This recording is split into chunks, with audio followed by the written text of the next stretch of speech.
Why are you still struggling with reactivity on your neighborhood walk? I happen to think it's a mindset problem. When folks go out for the neighborhood walk, they're just trying to go for a walk.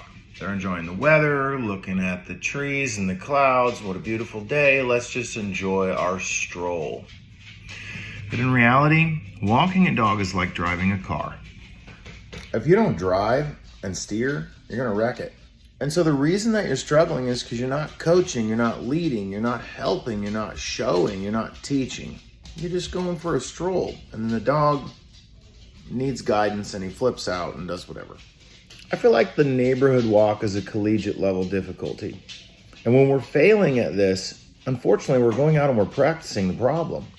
We need to go back to the training room in a non-distracted area and teach all the skills that the dog is going to need to know when we get back to this neighborhood walk. So let's go to the training room in a non-distracting area. Let's teach the heel. Let's teach the sit. Let's teach the stay. Let's teach some recalls. Let's build the dog's skill level. That way, when we come back to this neighborhood walk later, he's got all the skills that he needs to be able to succeed.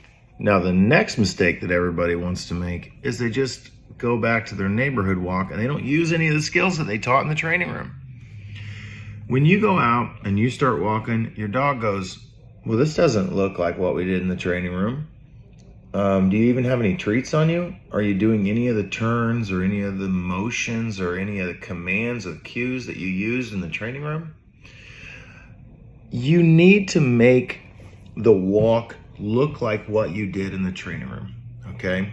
So, like I said, I think this is a mindset problem. You're trying to go somewhere. You're trying to get around the block. You're trying to go for a walk. The way that I look at this is I build, let's say we have an exercise called heeling line. So let's say I do the heeling line in my training room. Dog aces it and does a great job. So then I move out to try to find a new, more difficult area or just a new environment. So I move to my garage and I do heeling line in the garage. He aces it. I go to the basement. He does heeling line in the basement. He aces it. Now it's time to maybe take this outside for some more difficulty. So I go to my garage and do the heeling line. Everything goes great. So I go to the backyard and do heeling line. Still doing great. Awesome. Now I'm going to go in front of my house right by the mailbox and do heeling line. Back and forth, back and forth. Dog's doing great. Everything goes well. Then I decide, all right, let's stretch this heeling line out. We use the distance of like 3 houses on my block, okay? So I use those 3 houses, my house, and then the distance down 3 houses down, back and forth doing heeling line. Everything goes good. Now we can stretch it out to a block. Everything goes good. Now we can go 2 blocks and then keep moving it and stretching it further and further and further. But the mindset here is taking the training exercise and increasing the difficulty level. This is where folks mess up because they flip their mindset to, let's go for a walk. And for me, that means they're checking out and they're not driving any longer. And now it's not a training exercise, now it's a walk.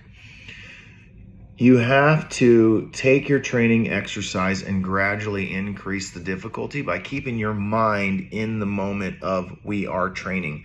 Looking at the dog, he's looking at you, you're coaching, you're teaching, you're rewarding. And so, like I said, it's a mindset problem. Instead of taking the exercise and gradually making it more and more difficult, you guys are flipping from training to walking. And when you go for a walk, you're just kind of trying to go for a stroll. And I think that's the main problem. Stop trying to go for a stroll and start training the dog. Stop walking and start training.